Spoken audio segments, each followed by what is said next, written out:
Welcome to Inside Design with Kandrak and Cole, hosted by two nationally published Atlanta interior designers, Joann Kandrak and Kelly Cole. These energetic women are also world travelers, charity givers, and bloggers with a wealth of information to share and stories to tell about the interior design world. Okay, now just a warning, this is going to be fun and not too serious. After all, they still do have an interior design business running at full speed. Hey everybody, thanks for tuning in. This is episode 124 of Inside Design with Kandrak and Cole. And today we are asking our listeners to ask us anything. So since COVID's still in full swing, forcing people to stay home and stare at their walls, and our phone hasn't stopped ringing, we know that you still have lots of design-related questions out there. So this topic is always a listener favorite, and we thought it was time for another Ask Us Anything episode. All right, so before we dive into these awesome questions, we want to let you know that this episode is sponsored by our paint go-to brand, Sherwin-Williams. If you're thinking about getting your interior or exterior painted like so many of our clients, we want to bring your attention to the Emerald Designer Edition by Sherwin-Williams. Actually, it is only for interiors, so just remember that. That's good to know, yeah. The Emerald Designer Edition paint has this luxurious, smooth, and uniform finish. It comes in 200 colors. It's actually a paint and a primer in one. This line of paint has an entirely new collection of brighter, cleaner whites that we refer to all the time. So check out the new colors on sherwinwilliams.com or visit your neighborhood store. And also on Instagram, go to their hashtag. It's SWColorLove. And that's where they take photographs of things that where people have used color in a really cool way. And they just asked us to include one of our laundry room that we did that has a really cool green. That thank God this client was very brave and did a green. And we've gotten a lot of likes on that. So yeah, SW Color Love under Sherwin-Williams, and you'll see some cool stuff. Yeah, that's a good point. They have a lot of eye candy. Yes. That's great. So thanks, Sherwin-Williams, for sponsoring. All right. So as usual, when we do this topic, we shoot it out into La La Land on all of our social media platforms, and we get questions in all different ways, from the speak pipe on our website to emails to Instagram. But everywhere. We have a lot of shy listeners because everybody is afraid to go on the speak pipe. It's just a little button, and you just say, "Hi, I'm so and so," but people no. I'll just send you the question. So we had a lot of questions, but they came through email or Instagram or something. So we're not going to be doing any voices unless we have Russ, Mr. Voice Man, read the question. Oh, that's a good idea. Russ, yes. Go ahead. Do you have the questions with you? No, I don't think he has the outline. Dang. I can give you a question. Let Russ be the first question. I'm curious as to why popcorn ceiling is making such a raging comeback. You are so full of it, and you can just keep on dreaming. All right, let's go to our first real question. Yeah. Okay, forget it, Russ. All right. The first one is actually from my daughter, Emery, who lives in Chicago, and she's so sweet. She always supports us, and the girl sends amazing questions. So here we go, Emery. What current design trends do you think are worth investing in, will stick around for a while, versus ones that are on their way out or better to do for cheap, i.e. green kitchen cabinets, wicker rattan furniture? Is mid-century modern going out of style now? So she's got her finger on the pulse. Yeah. As far as the rattan, to me, that's like a classic. Yeah. I wouldn't do a whole room in it, but right. It's great to have a chair in a corner, or there's some very cool lighting that's not real expensive. Right. I think rattan is like pearls. Yeah. It's never going to go out of style. Right. So that one you can stick with. Yeah. I think mid-century modern, it's been around for a while, actually. Mad Men started this whole kind of surge, and it hasn't gone anywhere. And personally, I feel like anything vintage that's done well, mixed well, is iconic and cool. I would never shy away. I still see it when you go into antique stores and stuff, and you might see there was a beautiful bookcase, and you could just tell the way the legs were. But for some reason, every time I see it, it's in really good shape. Yeah. Yeah. So I think mixing all of that is very cool. And if you like what it looks like, Who cares? Yeah, who wants to do everything that's a trend? You don't want to do that. So if you look at a piece and it's well done, and like Kelly said, if it's from that time period, it was made really well. And I will say for Emery's generation, she's 28. Happy birthday today, Emery. Yes, happy birthday. She's in that group that probably doesn't really quite appreciate antiques right now, but I think brown wood, painted or not, good antiques will never, ever go out of style. And it's just whether you appreciate them or not. And some are a little more like the Henredon stuff, which is great quality, but it's very carved and heavy. That I don't really I don't love care so for that much. either. But especially like if you're in an apartment, antiques tend to be smaller scale. Yep. They fit it really well. Yes. In spots. So you cannot go wrong with antiques. I love the wood of English antiques, and there's just certain things like barrel twisted legs and they're still streamlined, but they've got a lot of character, and you mix it with abstract art and even mid-century. I mean, mix it all. It really adds a lot of depth to a space. So that's definitely one trend that will never go out of style. Hey, thanks, Emery. Next one comes from Annie Fitz from Ackworth, Georgia. How long do you think the wallpaper trend will last? Still mainly used mostly in smaller areas, bathrooms, accent walls, or has it expanded to bigger spaces? Modern decor is still the thing, or is it shifting? Very good questions. Okay. Wallpaper, I feel like back in the 80s, 90s, early 90s. People were doing a lot of kind of that Waverly look where there was the stripe, the floral, the border. Really, it was very, very overdone. And it was small prints, and it just went out. And then we didn't have wallpaper for a long time. But because you started in wallpaper, yes, right? That's what I started doing. Yeah. And so now I feel like it's been around. People say, is it back? It's been back probably about 4 or 5 years. Probably more than that because time flies. Yeah. But yeah. And so, yes, bathrooms, powder rooms, laundry rooms. I love to see it. I don't know that I necessarily love a lot of it in a big room. I think it gets really pricey that way. And unless you're doing maybe something that's textured, a grass cloth or something. But I don't think it's going out ever. It has come so far, and it's so interesting. And I think it got a bad rap because builders generally would never size the walls or prime the walls. So when people were going to change it out, it wasn't coming down the way it should have. Yep. So that kind of got people traumatized about wallpaper, and they're like, I'm never doing this again.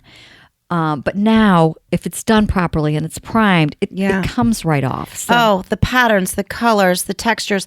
And one thing that people probably don't realize, we use it a lot in commercial spaces because there's such a thing as performance wallpaper, vinyl wallpaper, wide width wallpaper. So when we're doing long stretches of hallways, elevator lobbies, what have you, it really protects the walls. It's indestructible. And it's a big investment on the front end, but then the owners aren't constantly painting and touching up, etc. So, and it just adds that little bit of texture so that the walls are not so boring. We have a project coming up where we're doing the back of a bookcase in like a texture. It kind of gives, if you really look around at all your walls, everything's really flat. Yeah.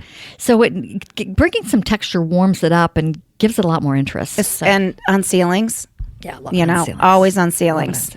So yes, Annie. And then regarding modern decor, we never use the word modern. Modern to me is like chrome and Miami Vice, like way out there. That's not our design aesthetic, and it's not our clients either. So we don't address that very much on this podcast. But I would say I would probably use the word contemporary more. Yeah, you know what? I'm going to look up the definition. The definition of these words, because if somebody comes to us and says, I really like something modern, they might be thinking something that totally they probably different just mean because they've heard it somewhere or they've seen something that was described that way. So. Right.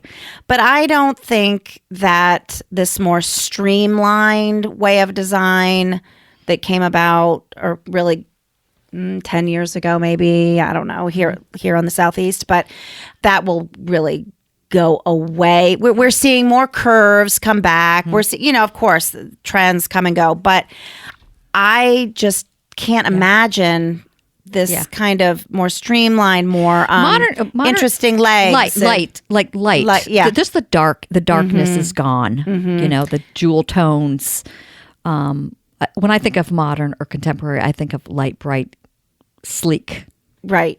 But I think some things that we've seen in the last decade of acrylic legs and mixing of metals and all different kinds of fabrics and textures and modern art thrown in. Yeah, I don't see that really going anywhere. I think it's all. I think as we're talking about all this, you don't want to do one thing. You don't want your whole area to be modern, but it's great to have an antique piece with some modern art and maybe an ottoman that has lucite legs. Like mixing it all up. Yes, it's tricky to do that. But I think that's where you get interesting. You don't look like a furniture showroom. Yes, and I think it's hard when somebody has a house that is the design aesthetic is all exactly the same, and they really get sick of it, and that is tough. Because you're looking at a huge investment. Yeah. So, yeah, I don't see it going anywhere, Annie. That's the answer to your question. All right. Put my glasses on because I can't read anything without them. All right, Renita from Woodstock, Georgia. What are your thoughts about combining a white oak island with painted cabinets in a kitchen? Would you combine it with any other colors than white, like light gray or blue, etc.? Also, if you had to choose, would you do an accent wall in a dining room or a master bedroom? All right, let's start with question number 1. Let me see if I understand the question right. Okay. She's saying that she has white cabinets on the perimeter, but she has an oak island, meaning it's a stained wood, right? I'm assuming. Is that what you mean? Yes. Okay. Yes. Yeah. I don't really love an oak island with white painted cabinets. I would paint the island. Or paint the cabinets. Either one. Well, it sounds like she has the painted cabinets. Be a lot easier to just change the island. Mm-hmm. But to answer your question any which way, I think that combining colors is a definitely great idea. And I love when the island is different than the perimeter cabinets or vice versa. Mm-hmm. And whichever one has color wouldn't matter to me. If you had crazy cool any color. I mean, really, be brave. But if you had gray perimeter cabinets and a stained island, or vice versa, I don't think it matters. But the combination is great. Same with countertops. If you have a big kitchen, I wouldn't do this on a small kitchen, but having the island be a different countertop than the perimeter is also great. Mm-hmm. So I kind of think of the island as a little jewel of itself. Mm-hmm. Yeah, it really can have a lot of personality. I mean, why not? Yeah. Right? Yeah. So I would have fun with it. And really, in regards to painting cabinets, we recently had a client. We have 2 clients, actually. If you see in our Instagram stories, we just posted one of the laundry rooms. But in her laundry room, she did, what was the color green? Do you remember? It's a Sherwin-Williams, really bright, deep green cabinets with this super fun I'll look it up for you. Tebow floral wallpaper and then white subway tile on the back. Oh my gosh, it is so striking. Then in her butler's pantry, we did, you probably don't remember the blue. No, but the Garden Grove is the green. Garden Grove was the green. Oh, so amazing. And then in her butler's pantry, floor to ceiling cabinets in this kind of like a deep aqua slate blue. Just, oh my gosh, the prettiest color. And I'm telling you, I mean, I doubt she will regret that ever a day. I was talking so amazing. to Stacy at ProSource yesterday, and she was saying that, no, it wasn't Stacy, it was Robin, that the last 3 cabinet orders she had were a green. Really? Green cabinets are really out there. Really? That's awesome. Yeah, so I think it just depends on how long you're going to live in the house.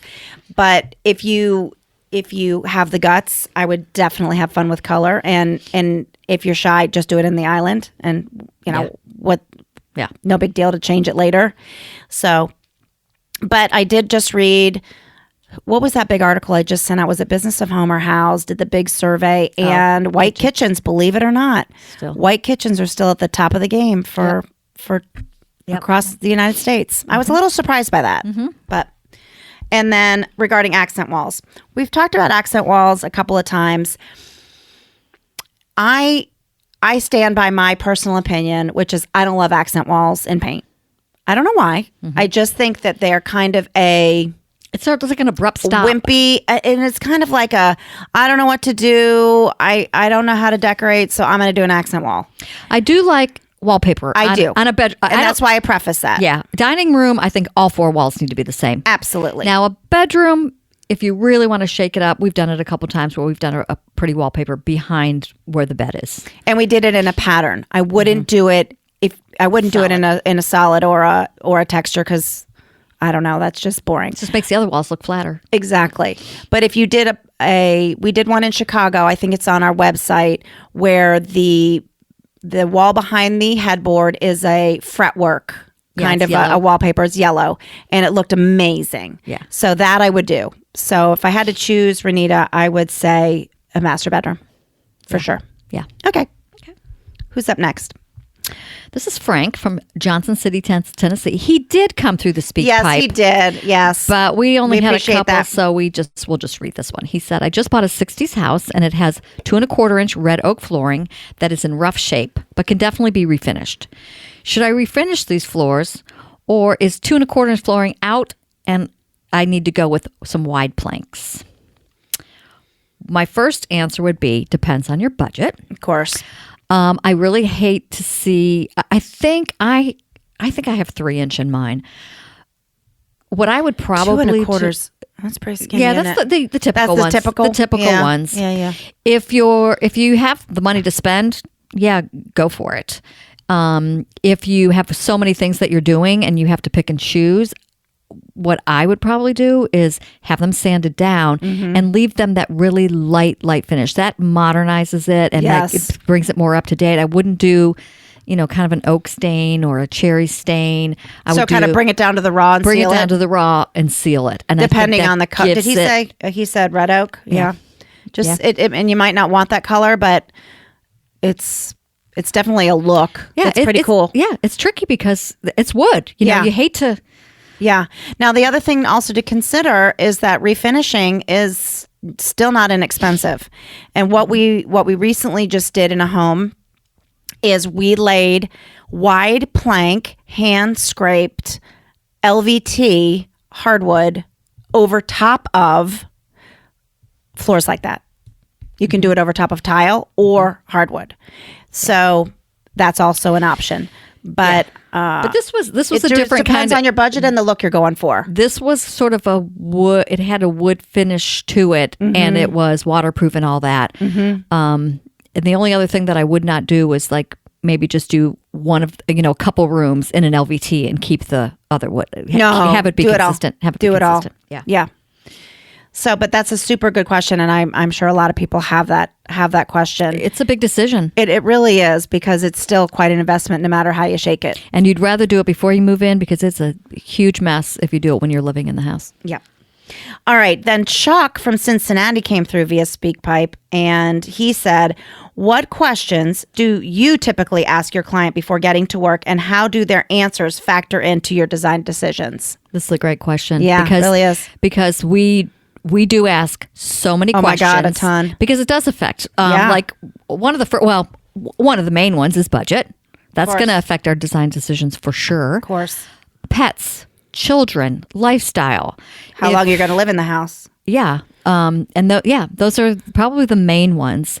What colors do you like? What, do you? I think there's also a lot of intuitive questions that lead to other realizations. Where do you like to vacation? Exactly. Are there certain hotels that you like to stay in? And what makes you feel good when you're at those places? Yes. Where'd you grow up?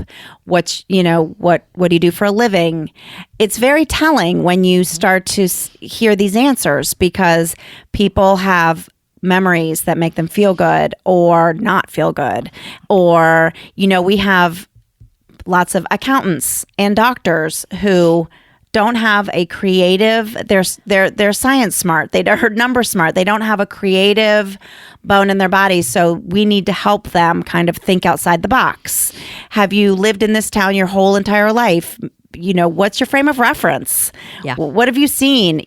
Our clients who have traveled a lot internationally, or depending on their jobs, their frame of reference is wider. So they're open to more things, how old the client is, that kind of gives us a vibe as well. Yeah. There's so much that we talk about. It's really important to us to create that rapport and get down to the nitty gritty, because every one of those answers affects the decisions that we make. And so by the time we've made all the selections and show them, we pretty much get it right almost every time, because we've asked all those questions. Yeah, because I don't want to redo. Right. And we don't give options. Exactly. I know a lot of people have asked us that. Don't you give like 2 or 3? No, we give one very well thought out, curated design, and pray that they don't make changes, which a lot of times they don't. Yes, thank goodness. Thank goodness. Okay, so Morgan from Charlotte. I'm going for more of a modern boho look in my master bedroom, and the nightstands I purchased are low to the ground and quite petite. I'm struggling to find table lamps that are the right size. Every lamp I've tried looks too small, too big, or too tall. Any tips on proportions, or should I avoid table lamps altogether? Such a good question. Oh, yeah. Okay, well, I have a couple perspectives on this. I do too. And once again, this is one of those things that, you learn, and most people don't understand proportion. Nightstands are generally need to be taller than like an end table. Those might have been end tables. Who knows? And so if they start to look kind of wimpy. So my suggestion, Morgan, would be to stack some books on top of those nightstands. On top of that, put a box, a vase, something to bring that height up. And then I would do wall-mounted swing arm lamps, because I like to read at night. I think, and that will help bring the height up. And there's some really pretty good ones out there. Yeah, that's a great suggestion. Generally, for designing from scratch, I like the bedside table or / nightstand / chest / desk to be at least 30 29 high. to 30, yep. Yeah, I really do. I just don't, I want to reach straight over from the top of my mattress to my water or I just think it looks better. And we tend to like a little bit of a taller headboard. So by the time you add a 30 to 32 inch lamp, then everything is just proportioned. It's very well proportioned. However, I will say in regard to end tables, okay, I like personally the end table to be either. Do you mean nightstand? No, I'm saying now. I've moved to night table. Yeah, Okay. I've moved it because I reverse them all the time. Joann yells at me, but the end tables flanking a sofa, say, or next to a chair. I personally like them to be an inch or two lower or higher than the arm. That's just my thing. Yeah. But I will say, when you look in magazines, when you look in all the design magazines, there's no rules. So you see them really, really low, and you see them really tall. So I think it's all in your skill level and how you finagle the proportions. That's just my personal preferences. I like end tables generally to be 26 to 28 high, maybe 25 to 28, depending on how modern and low the arms are. And then nightstands anywhere from 29 to 30. And that's kind of tough to find because sometimes we end up doing chests, like I said, desks, little vanities beside the beds to get them a little higher because in Atlanta we have a lot of 9 and 10 foot ceilings. So in homes, so everything just gets a little bit bigger. Morgan, I would just go ahead and bring that height up with some big coffee table books. Yep. And, give it the appearance of it feeling taller that way. I think people don't think to do the swing arm lamps or a sconce or something hardwired because they think that's such a hassle. They just want to do lamps. A lot of them come, Looks so good, though. with the, a lot of them have the wire that comes down, but then they have either a brass piece or something that covers it because most people have plugs. Outlets behind their bed. Yeah. So you don't have to get them hardwired. Yeah. I think that's a really great suggestion. Okay. Next is Devin from Alpharetta, Georgia. What trends should I avoid during a major renovation if I want a timeless look? And or any renovation trends that you think will be out soon? It's a good question. It's a little bit tough. Like I sit here and I think about sometimes when we go into older homes, and sometimes when you want to do something that's kind of trendy, like let's say, for example, dental molding.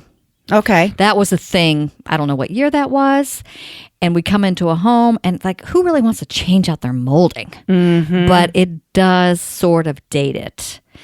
I think moldings right now it's not something that, so if I would say add crown molding for sure. If you're doing a renovation, that's one thing I would add.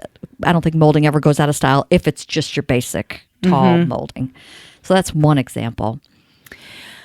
And I also think we have a new client that we're working with right now, and it's a new build, and she loves purple. It is her favorite color. It will always be her favorite color. And she is doing this purple backsplash in her kitchen. Now, when she goes to sell that house, there's a good chance the next person will hate that. But she loves it. Yeah, and she plans on living there for a long time. She plans on living there for a while. So screw it.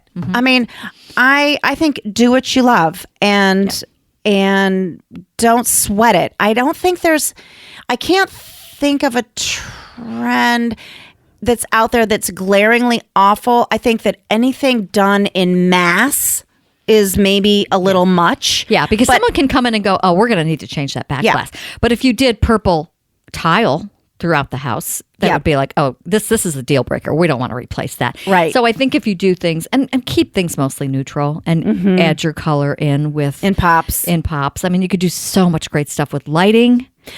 I would rather answer that question to say, what shouldn't I waste my money on? And I would say, do not waste your money on crappy, small lighting.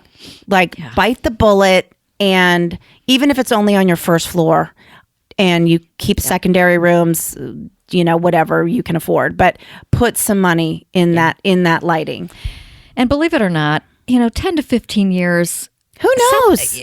And everything cycles change. I mean, people say, well, what can I do that will last forever as far as, a look? Nothing. Sorry, nothing. Yeah. And you know what? After 15 years, if it isn't still in style, you might be tired of it by then. Yeah. So, yeah, I just would say, And I say grab those design books and expand your frame of reference and see what's out there. And don't just watch HGTV all day. Really grab those, the House Beautiful and the Traditional Home and the Veranda and Atlanta Homes and Lifestyles here. House.com. You can be very specific and say family rooms with oversized lighting with oak floors. Yeah. And I think the more you see, you start to find what you like and don't like. Yep. That's very good. All right. Oh my gosh, she was the last one. Yeah. I could go on forever. I love answering these questions. Yep, they're so good. They're really good. And we'll continue to do this because our listeners really, really love this type of show. But I think if I could give any advice, it would just be to, number one, if you can afford it, hire an interior designer.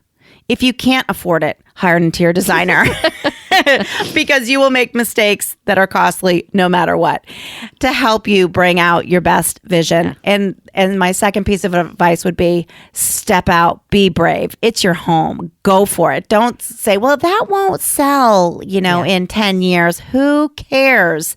I remember my first home, I had eggplant walls in my dining room, and I will never forget this. It was Halloween, and these little kids came to the door, and I heard them say as they were walking out, wow, was the color in that lady's house. I've never seen it before. It was hilarious. But I'll tell you that house sold, in a week when I put it up for sale. So I think, do what you love. Yeah, do what you love. It's the most important thing. Yeah. So, all right, quotes. All right, this is really funny because Kelly and I trade off doing the outlines. Okay. So whenever you do the outline, you pick the quotes. So a lot of times you don't know what you're going to do. I saw something on Facebook yesterday, and then when I looked at the serious quote that Kelly put on here, I'm dying. I have to read something. So okay, go ahead. You want me to read the serious quote first? Sure, if you want to.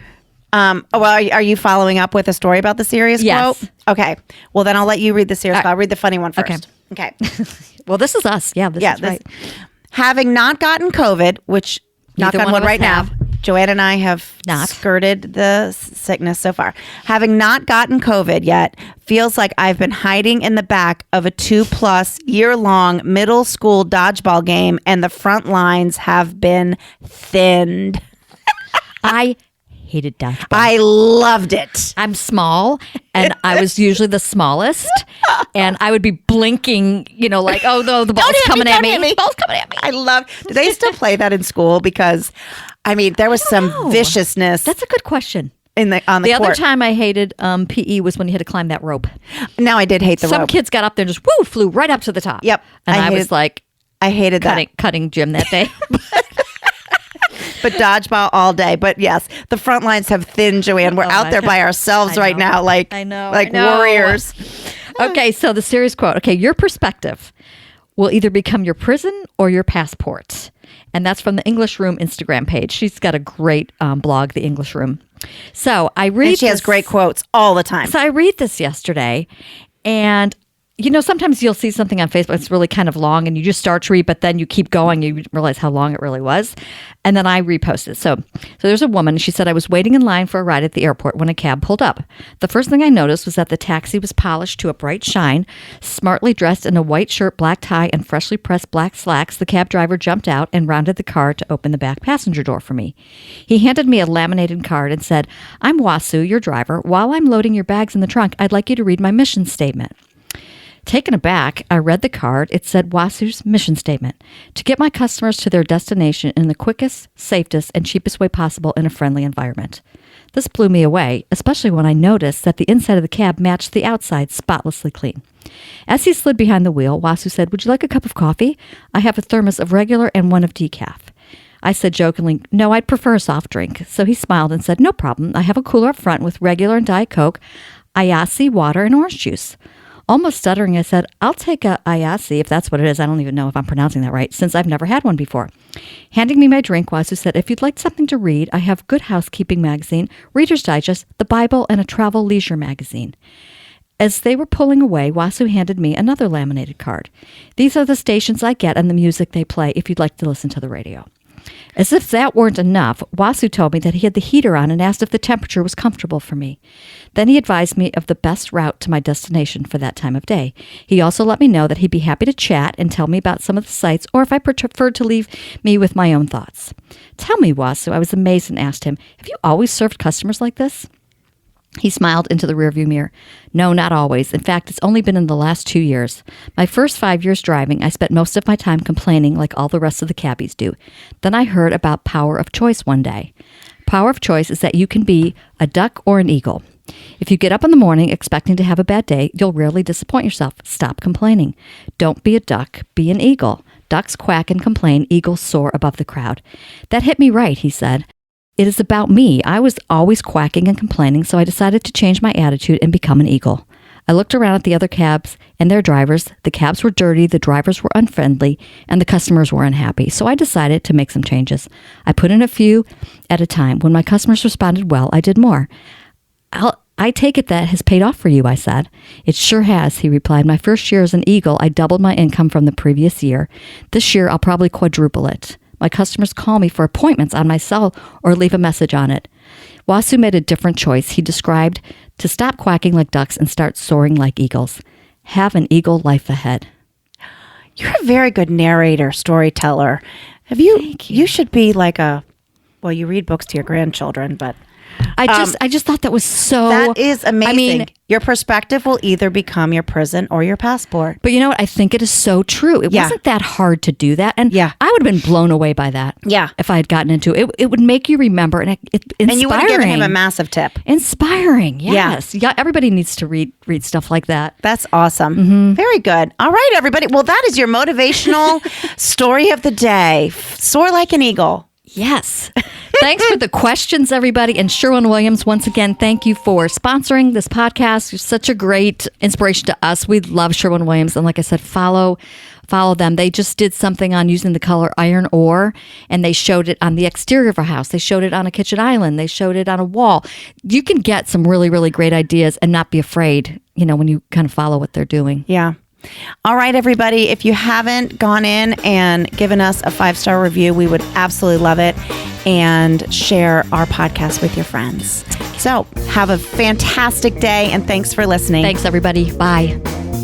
Join Joann and Kelly weekly for a lively conversation about trends, travels to industry events, current design projects, the good, the bad, and the ugly, do's and don'ts, product recommendations, and more. Be sure to follow the fun on Facebook. They're on Instagram at Kandrak-Cole, and of course, you've got to visit them online at kandrak-cole.com for more information.